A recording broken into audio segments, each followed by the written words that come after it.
Car first start, clutch down, not going off.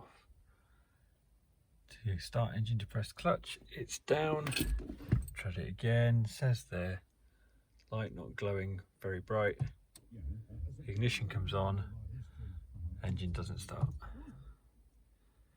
Still says depress clutch, try pumping the clutch, doesn't make a difference, there's no carpet in the way, still not showing me the start. No. Switch goes this other way, up, off, doesn't make a difference. Car won't start.